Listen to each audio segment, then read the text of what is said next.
Party people, what is going on? This is From the Grave podcast. I am Scott Russell. This is episode 126, and I'm excited. This was a fun podcast episode.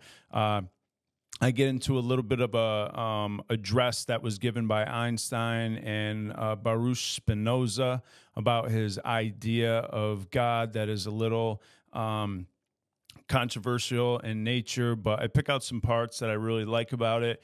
We talk a lot about taking absolute personal responsibility for your life, not trying to contend and fight with the reality of your life, making sure that I can preserve my own energy to learn how to leverage my day in a proper way, step away from conflict,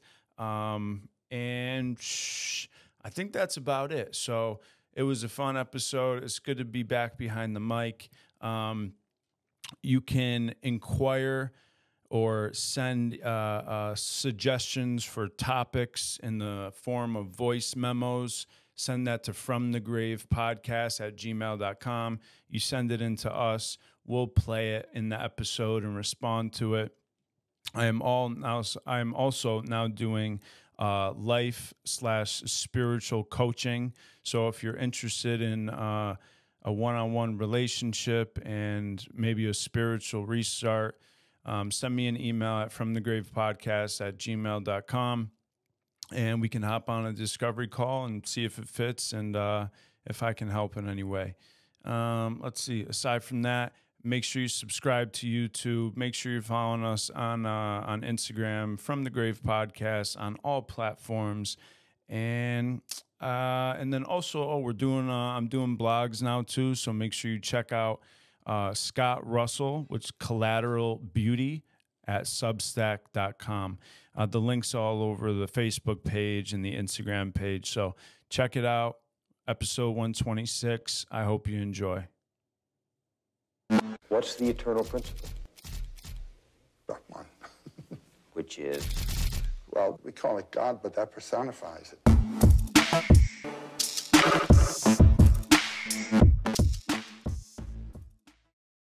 All right. Episode 126. Been a little bit. Changed some stuff around.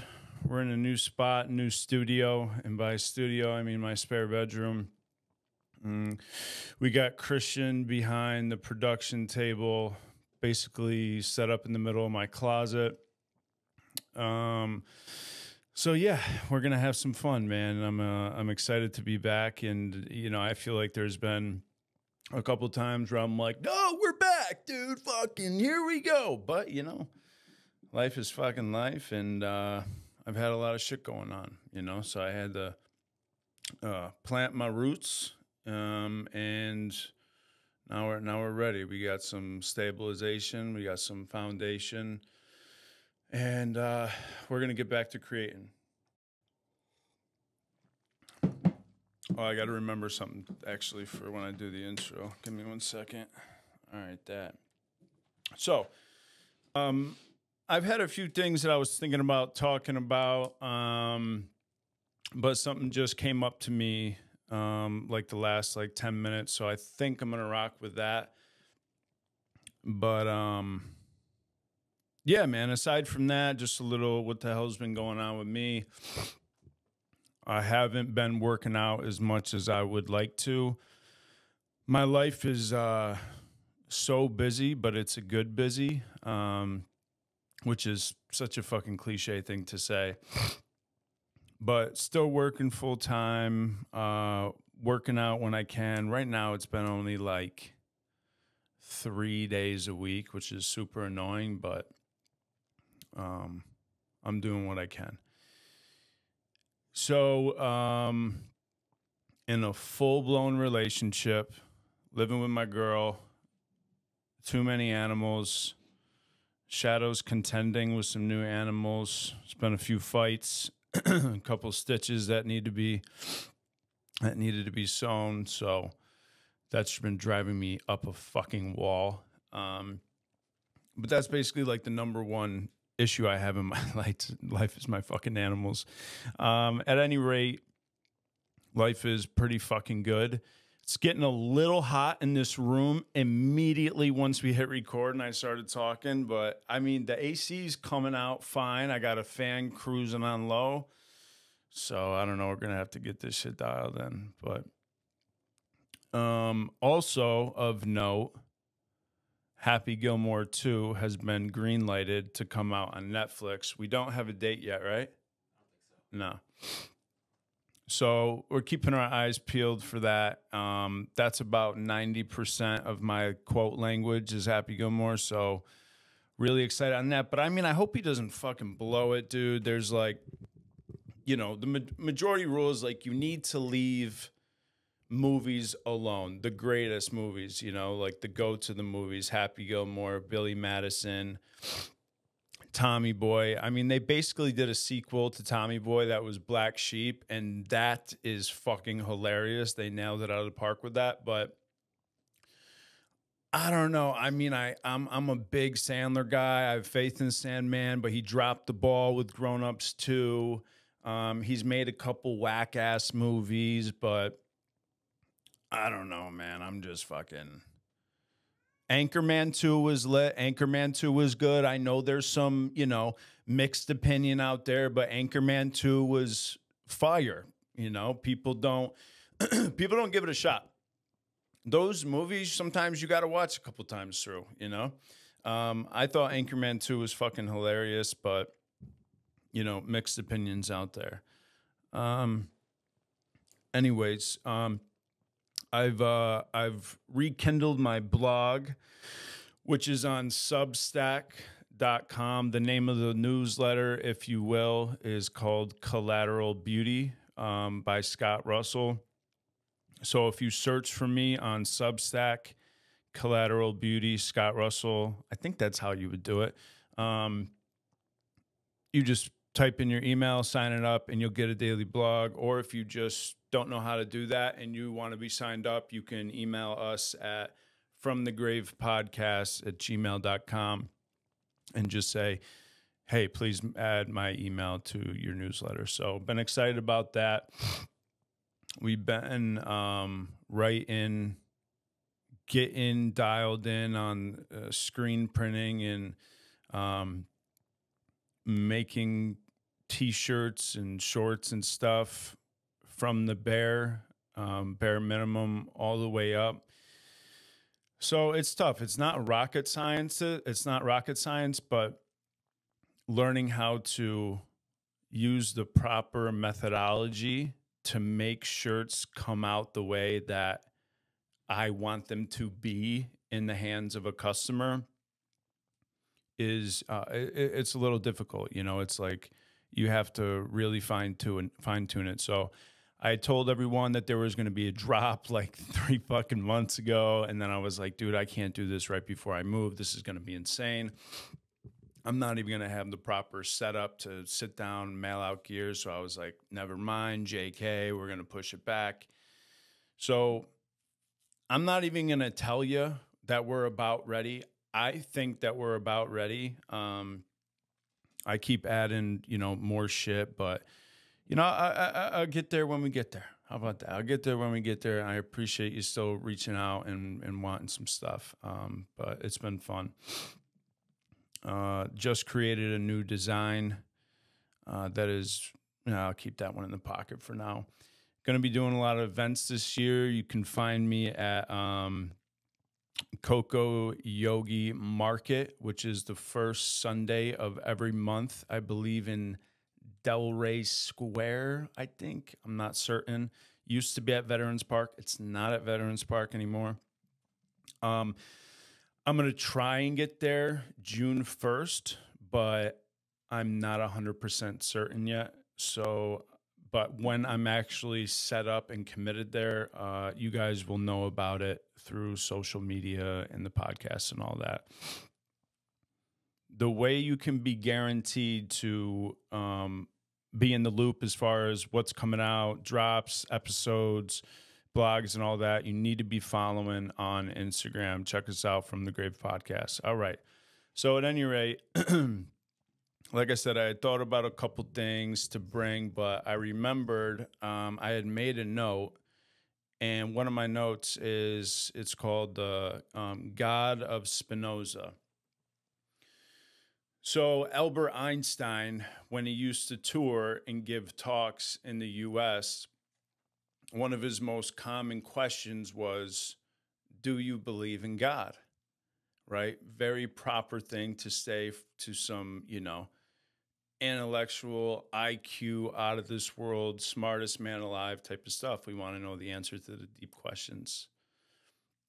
I don't know how true this story is, but when he was asked this question, when he was asked the question, "Do you believe in God?" He always answered. I got it up in front of me, so I'll read it through a little bit and we'll talk about it. He was asked, "Do you believe in God?" And he always answered, "I believe in the God of Spinoza." Baruch Spinoza was a Dutch philosopher considered one of the greatest rationalists of the 17th century philosophy, along with Descartes. Spinoza, God would say, so in the voice of God, "Stop praying. What I want you to do is go out into the world and enjoy your life. I want you to sing, have fun, enjoy everything I have made for you. Stop going into those dark, cold temples that you've built for yourself and saying they are my house. My house is in the mountains, in the woods, in the rivers, lakes, and beaches. That's where I live, and there I express my love for you. Stop blaming me for your miserable life. I never told you there was anything wrong with you or that you were a sinner or that your sexuality was a bad thing. Sex is a gift I have given you and with which you can express your love, your ecstasy, your joy. So don't blame me for everything they made you believe. Stop reading alleged sacred scriptures that have nothing to do with me. If you can't read me in a sunrise, in a landscape, in the look of your friends, in your son's eyes, you will find me in no book. Stop asking me, will you tell me how to do my job? Stop being so scared of me. I do not judge you or criticize you, nor get angry or bothered. I am pure love. Stop asking for forgiveness. There's nothing to forgive. If I made you, I filled you with passions, limitations, pleasures, feelings, needs, inconsistencies, free will. How can I blame you if you respond to something that I put in you? How can I punish you for being the way you are if I'm the one who made you? Do you think I would create a place to burn all my children who behave badly for the rest of eternity? What kind of God would do that? Respect your peers. Don't do what you don't want for yourself. All I ask is that you pay attention in your life, that alertness is your guide. My beloved, this is not a test, not a step on the way, not a rehearsal, nor a prelude to paradise. This life is the only thing here and now, and it is all you need. I have set you absolutely free. No prizes or punishments, no sins or virtues. No one carries a marker, no one keeps a record. You are absolutely free to create your life, heaven or hell. I can't tell you if there's anything if there's anything after this, but I can give you a tip. Live as if there is not. As if this is your only chance to enjoy, to love, to exist. So if there is nothing after, then you will have enjoyed the opportunity I've given you. And if there is, rest assured that I won't ask if you behaved right or wrong. I'll ask, did you like it?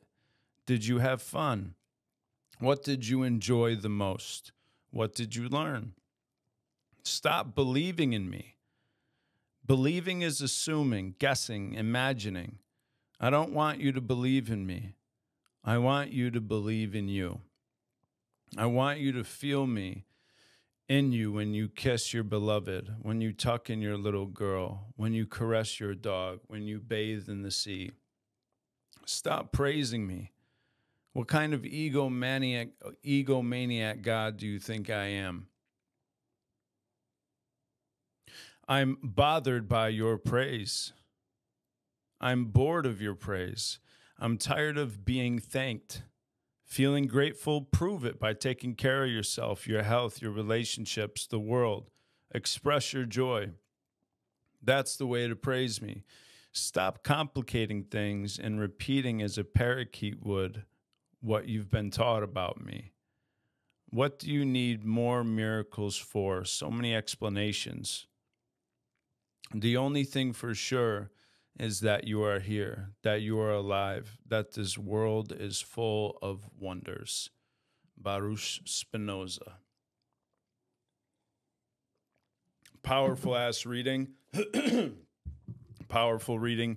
I use this a lot because I work in the treatment field, and I like to ruffle a lot of feathers because this opposes and challenges, threatens a lot of Christianity, but also embraces the golden rule. And so it's just really, really a messy conception of God, an awesome, purified conception of God. It's not reaching or grasping for anything else. This dude, as far as I can say, contemplated within himself, and his own conception of God was brought to him. And this is what it screamed, you know? The first one, stop praying. Stop praying. Now, for me, I'm a big prayer guy. But, you know, the reason why he says this, in my eyes, is he's saying, go out and prove it. Go out and live. If you're praying, if you have a relationship with me, go step out into this world, dance, sing, love, be happy, be beautiful, walk it out. You're grateful, be healthy. Take care of your relationships. Take care of yourself. Exercise, eat right, give something to the world. Express all these things that you read in a book and then parrot. He says, I want you to go out into the world and enjoy your life. I want you to sing, have fun, everything, and enjoy what I have made for you. One of the best lines in here, he goes, stop blaming me for your miserable life. One of the greatest freedoms that I've experienced in my life is when I took 100% responsibility for every experience I have in my life, where I looked in the mirror and I said, this is on me. My life is the way it is right now because I designed it that way. I gave up. I ran away. I spit in the face of truth. I'm the one who got high. This is the natural result of living in a certain manner. We are all little creation machines. We're always creating, not some of the times, all of the times. Based on the thoughts I have, the feelings that are sparked by those thoughts, the words that come out of my mouth, the way my feet move, the relationships I enter with, that is always creating a world with around me. Now, based on my emotional state, Jesus, these fucking cats are like absolutely ridiculous. I'm just going to let them like kill each other. Or that's going to significantly annoy me, one or the other. This is what happens when you have fucking new cats dealing with each other. We're going to have to pause it and cut it out. Anyways, fucking feline cats in my home freaking out, bro. Shadow is a psycho, and these other cats are chill as fuck, and it's just not working out well, dude. And it's testing my level of peace in a way that I don't want to be a part of, all right? So let me just dial in and move forward. I completely fucking forgot where I was. I'm going to get back there. I'm going to get back there. Okay. I'm a little creation machine.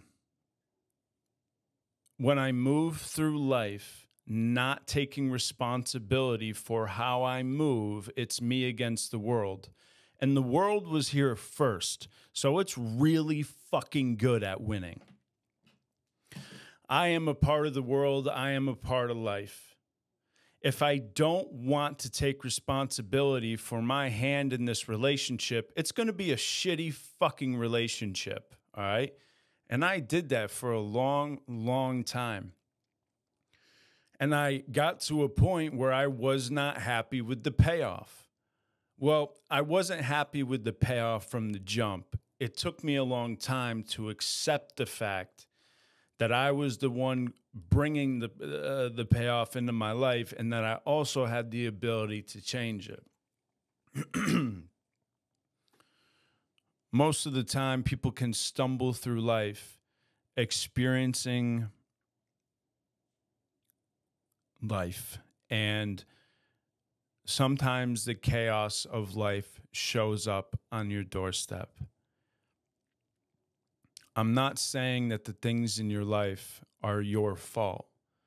What I'm saying is, what I've learned is that every experience that comes into my life is my responsibility.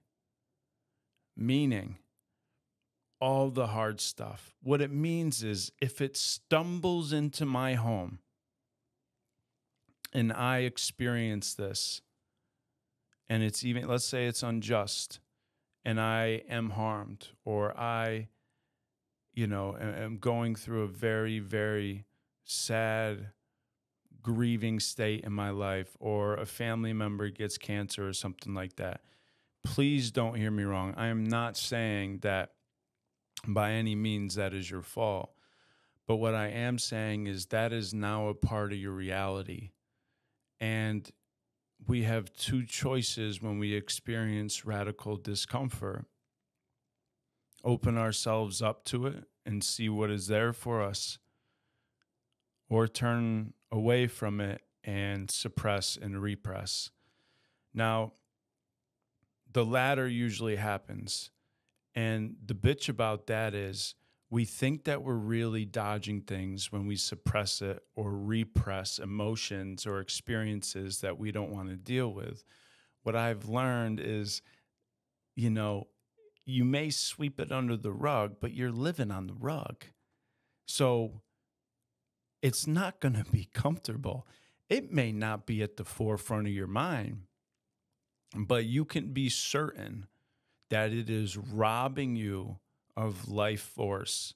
It is robbing you of energy and is taking from your current relationships, your job, your health, your finance. I know it may sound radical, but these are the things that I have experienced. Again, I'm a fucking dummy, all right, with this stuff, but I just really stumble forward through life and see, what I can do to infuse my life in a positive manner with spiritual truth. One of those truths is the fruit of my life is my own doing. So it's a part of my life. I don't get to complain. We are magnets. And we attract. This is going to be tough this is going to be fucking tough to hear if you've experienced some shit in your life, all right? And this is just my belief. It doesn't make it right. It doesn't make it wrong. If you have experienced some tough things in your life, as I have, some unjust things,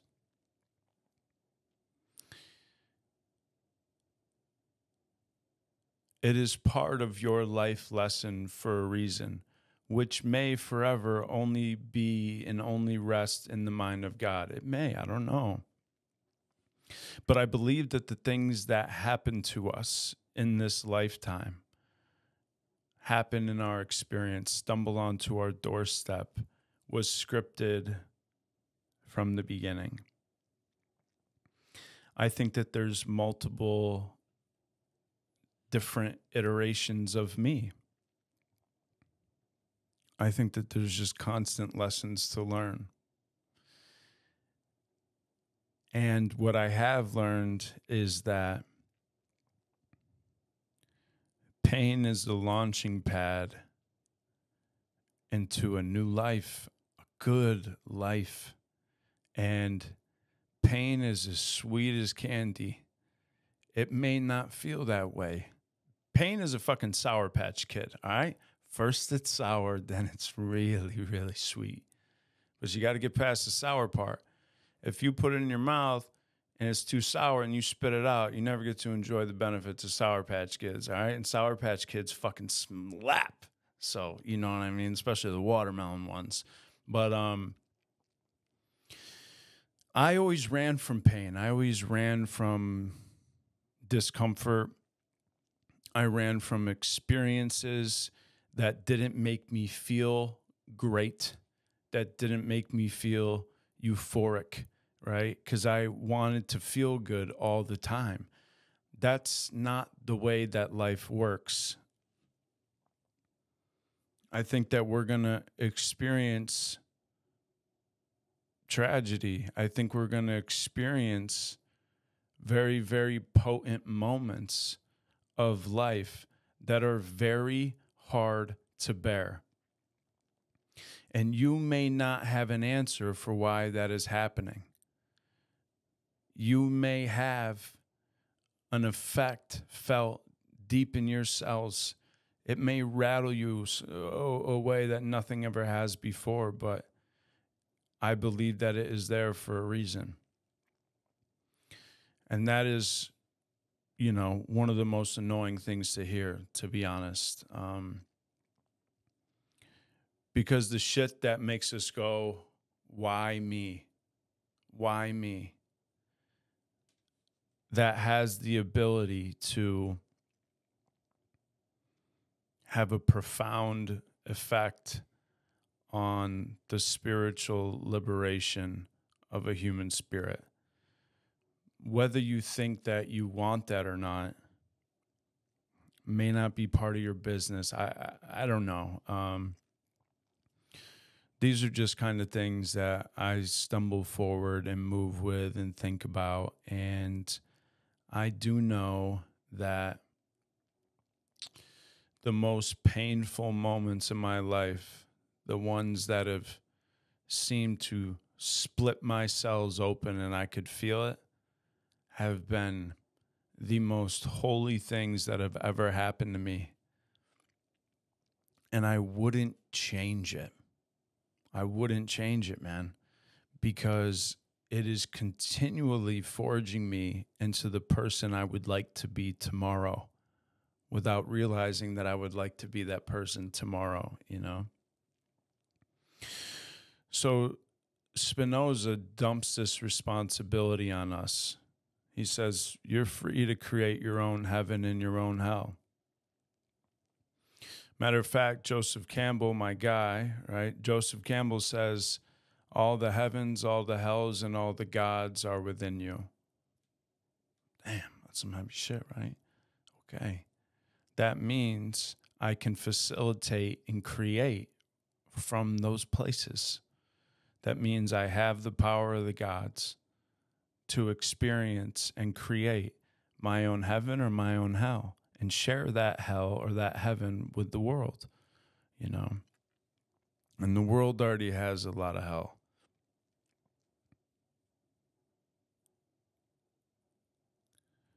The one thing that can lead to a constant bad experience of life is not taking personal responsibility for everything in your life. Because if it is your reality,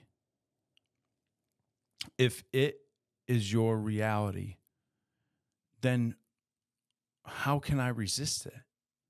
Now, I'm not saying that we have to stay in unfortunate situations, but if it is my reality, I got to learn how to Tai Chi my way ass through that bitch and figure out how to change that reality. I'm responsible for whatever is in my path be it negative, be it positive, be it neutral. Reality one, the reality that you have had today, or whenever you're listening to this on your way to work, reality fucking won. It already won. The day you're going to have is the day you're going to have. The people you're going to run into, the situations you're going to have to deal with, the phone calls that are going to come, that's the reality. That's the drama of life in front of you today. You are 100% responsible for experiencing and entering into a relationship with that reality. Now, you can either wish the reality away, which is silly because it's already fucking won. That would be like Mike Tyson dropping your ass, and then instead of getting up and watching him get his hand raised, you just wish it did. You just say, "I wish this didn't happen. I wish he would go away." Motherfucker, Mike Tyson ain't going away. All right, he won. So the first thing I can do is accept that reality had won. And the more I let reality just be reality, the more of permission I get from life to just be me. Because the more I contend with the reality of my day or situations or relationships, when I contend with it, I create collision and confusion. We call this self-will. If I step away from it, right, I have the ability to retrieve the energy that is in conflict with reality. There's no sense in getting lost in conflict. You're wasting time and turning over your energy for a play, for the drama of life. I fucking do this, man. I fucking do this. And it works my ass, man. It just eats my fucking lunch. I can't stand it. I absolutely cannot stand it, dude. It's like I can get jammed up in something and my ego gets involved. I get really, really attached to my preferences. I have contempt within me. And it's not fun having that stuff within you. When you have that disjointed energy within you, you're going to fuck up your life a little bit. You're going to hyperextend your elbow. You're going to hyperextend your knee. You're going to tear some meniscus, all right?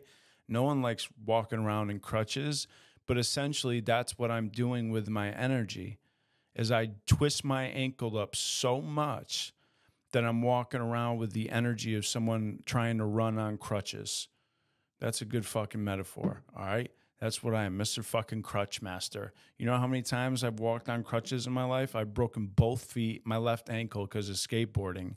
And I had crutches for so long that I had fucking stickers all over them things. You know, like a really seasoned in pair. Hell, there was times throughout my school year where I spent more times on crutches than I did on my feet, you know? And when I'm walking around wishing that, sometimes it even moves into a demand.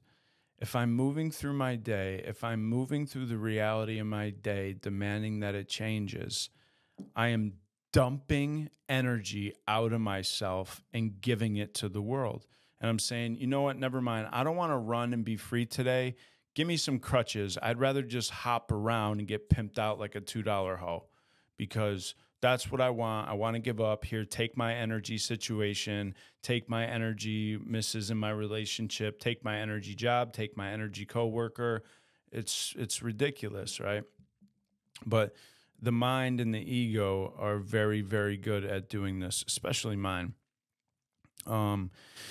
And you get to learn a lot about yourself in these moments. And, you know, in a 12-step program, there's these steps 6 and 7, which are all about our character defects and shortcomings.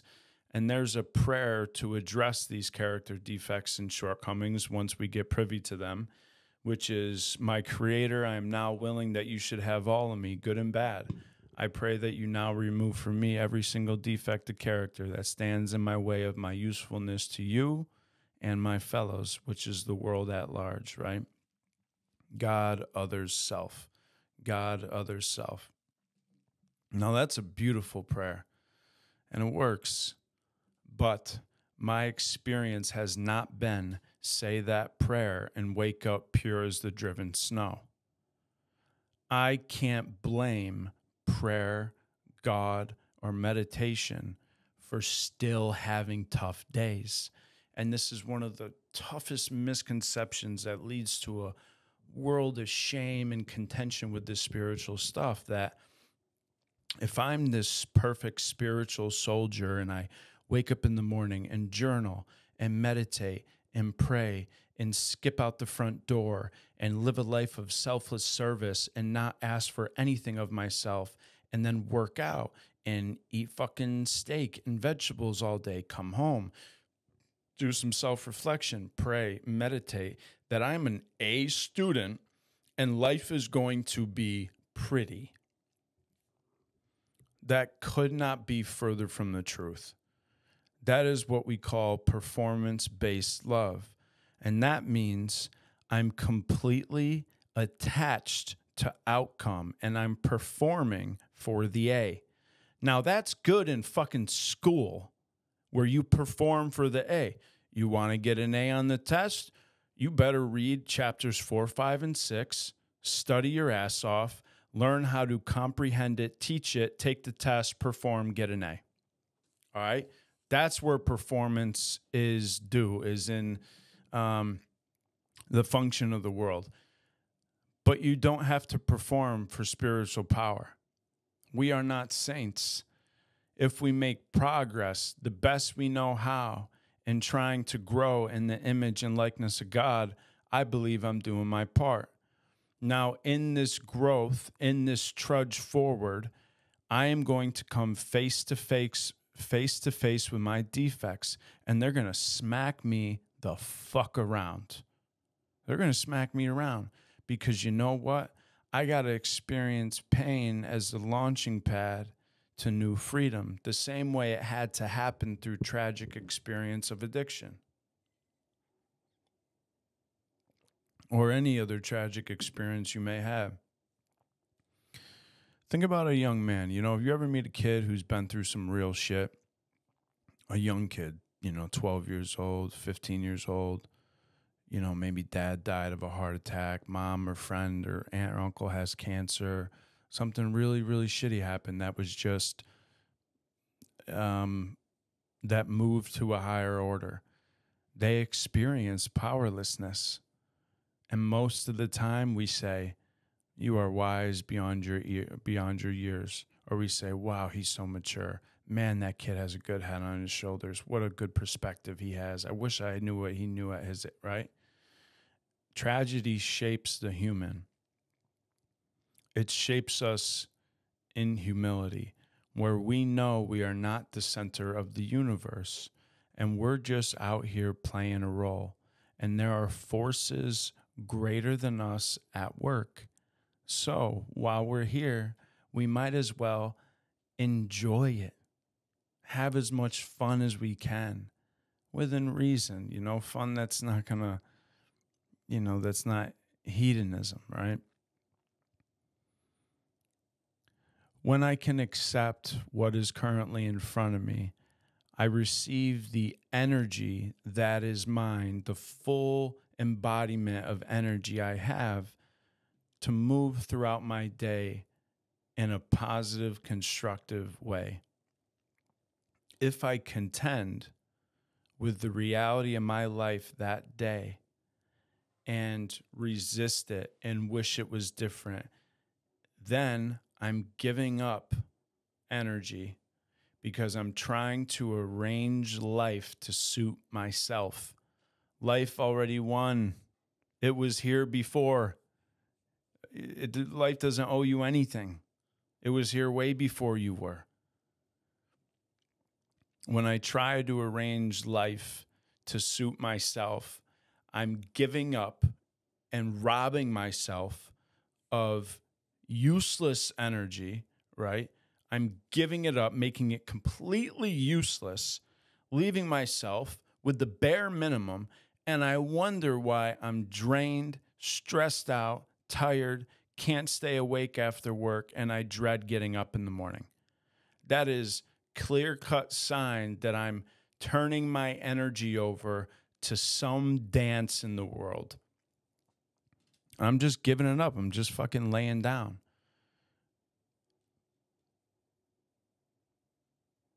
I either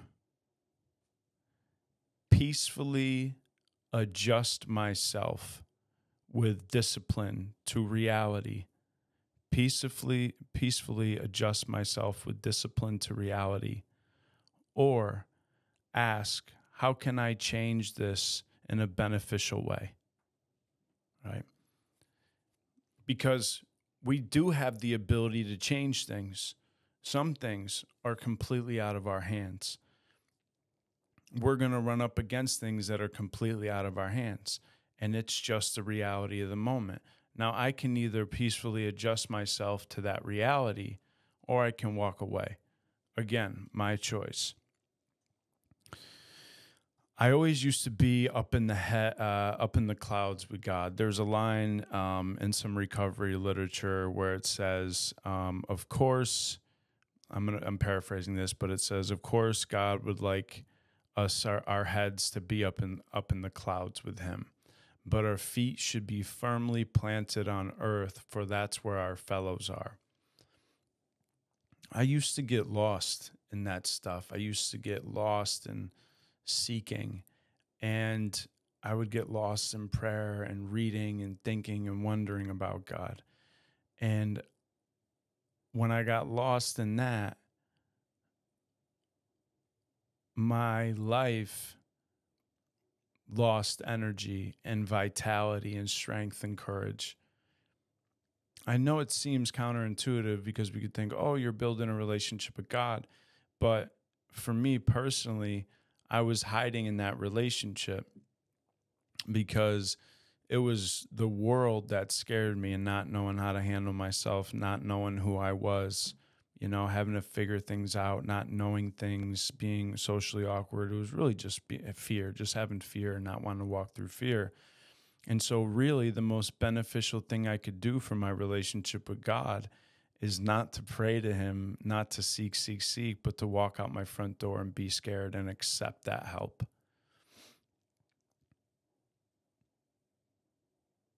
Spiritual principles are a pathway to God. You don't have to understand God before you practice the essence of God.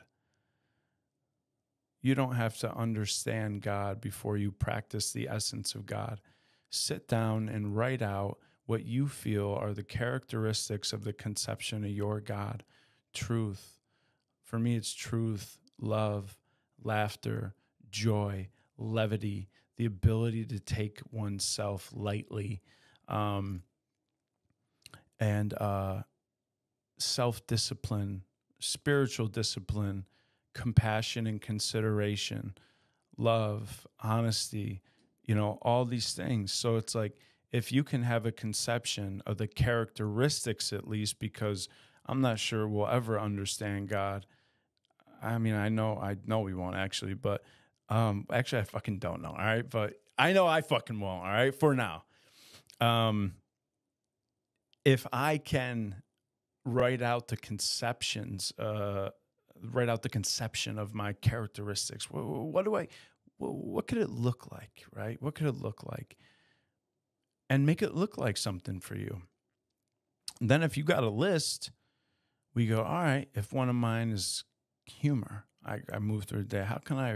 How many smiles can I put on the faces of humans today?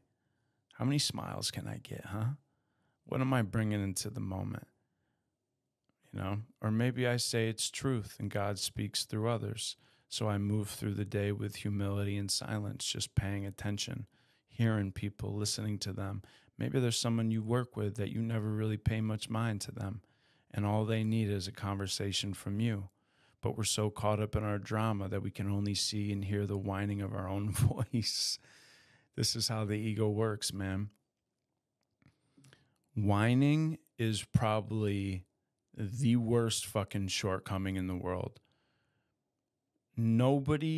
Listen, when you're needy and whining and a blaming person, you will shove people will run the fuck away from you. And you'll realize your only friends are going to be the ones that also whine, complain, and blame. The needy spirit is the small self.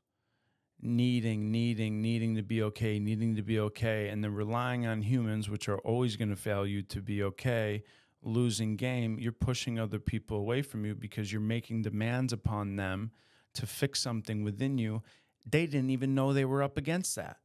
So you're walking around needy people, sign people up for jobs that they're not aware of, right? Like, if Christian came in here, right, and he just thought, he was like, oh, yeah, I'm going to fucking set up and record a podcast. But I wanted him, I'm like, yo, he better do some fucking burpees in here, like before, like every 5 minutes, dude. I'm going to need him to fucking do some burpees at least. And he just doesn't do burpees. I'm sitting here I'm fucking fuming, right? He doesn't know. He's just being fucking Christian. He's doing what's in front of him. It's got nothing to do with him. It's this neediness within me. You are 100% responsible for meeting your own needs. Nobody is responsible for meeting your own needs. Once you start fulfilling your own needs, your shoulders fall back a little bit. Your chin gets a little bit higher. Your eyes get a bit more clear. You become more certain of who you are and the things you say and the way you move because you have created your own okayness. And then when you get into a relationship, you get the ability to share that okayness with the relationship. Now, here's the thing. When you enter into a relationship, your partner there are needs that need to be met. You enter into a mutual agreement where you bring service to the relationship. And there are needs that your significant other wants for the relationship, and there are needs that you would want for the relationship. And if you are both concerned and willing to be uncomfortable in order to provide those needs out of a state of love, there will be success there. But like in my relationship, if I may be in some sort of mood, for the day, and I may be signing up my girlfriend for a job that she doesn't know anything about, right? I may be cooking dinner and she's not doing something, the job that I signed her up for, she's not fucking doing it, and I'm in there fuming cooking dinner. She doesn't know. This is just fancied, right? I go, she better fucking blank, fill in the blank. She better blank. How the fuck is she going to know what to do? Unless I'm able to sit down and love, tell her with vulnerability how I'm doing, where I'm at. I'm a little off kilter today and I'm feeling like I need da-da-da. Can you meet me there? Right? But if you can't first meet your own needs, it inevitably will not go well because there will be emphasis on your partner dancing and performing to meet your needs. And humans are always going to fail you. They're not perfect. Perfection was already done, and we hung them on a cross for it. So to wish and hope for perfection, the thing that doesn't exist, is silly. We can aim towards perfection as far as like the things that I want to achieve and the man that I want to become and the highest version of myself. But I should never be let down if I don't attain that, because we know it's just another day of learning, right? Like the goals and the wishes that I have for myself are to be a certain type of man, or to, at the end of the day, be able to sit down, take inventory. And if I ask myself the question, in what ways are you proud of yourself today? I want to be able to fill some things in. When I ask myself the question, where did you surprise yourself today? I want to be able to fill that in, right? Where did you walk through fear today, right? I want to be able to fill that in. that creates that type of personal responsibility for everything I'm feeling and thinking and saying and doing. Because at the end of the day, it's you laying your head on your pillow at night. And when you do that, you want to be the one that took responsibility for your life. You want to be the one that said, okay, reality, you won. How can I best move with you in a Tai Chi way today? Hold and use my energy and leverage my day in the right way. That's who you want to be. You don't want to lay your head on your pillow at night and go, oh, fuck. Although we do that, right? Or worse, we wake up like that and go, fuck, here we go. Right? We don't want to do that. I'll wrap up with this. That reminds me, I stumbled upon a reel by Dr. Joe Dispenza, and he said, of course it came up on my algorithm. He was about like, this is why people don't get up in the morning, or I know why people don't get up in the morning. So I fucking perked right up. I'm like, oh, got to turn the sound on this fucking captions, because the kid struggles with that, right? So he was like, when people don't want to get up in the morning, it's because their body has stored past experiences and decided that it already knows what the day is going to bring. And it has decided it doesn't want that. It doesn't have, nor does it want to expend the energy of what it thinks it already knows is going to happen. Now, by evidence, you don't know what's going to happen. You've never been in that moment before. You can't be prepared for it. So then he contrasts this example with, he's like, think about when you were a kid and you had a field trip in the morning, how quickly you shot up out of bed. You were probably ready, backpack packed, boots tied tight. I hope I don't get in a fight. Oh, back to school. If you got that and you're laughing, I love you. So that's the aim, right? Is in reality, we don't know what lies outside of our door. We don't know what's going to happen when we put our feet down on our floor, right? And that's something we should learn how to be excited for.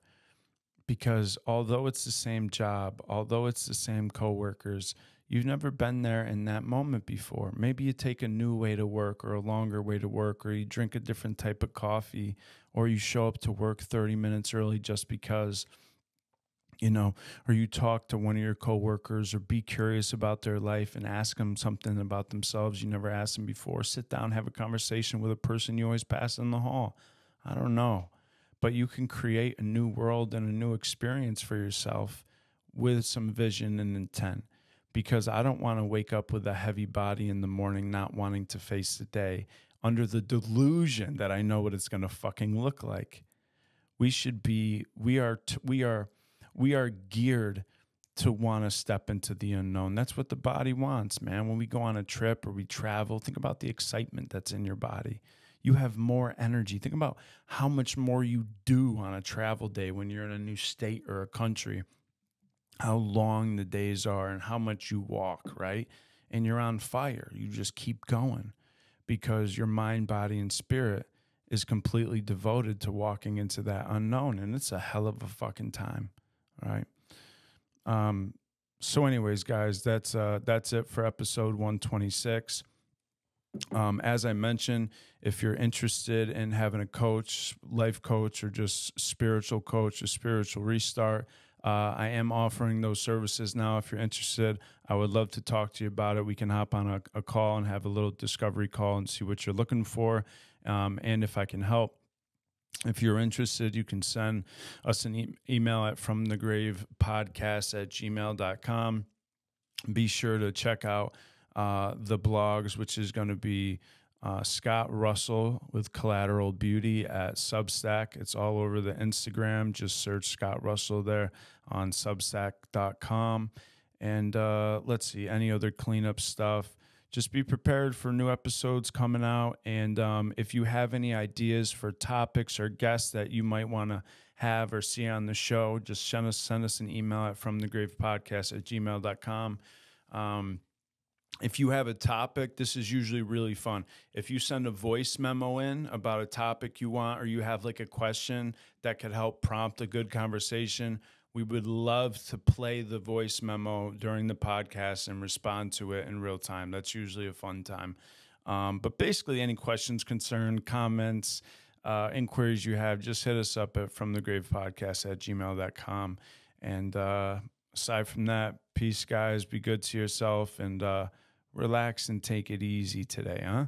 Don't struggle so much. I appreciate you spending your time with me. Peace.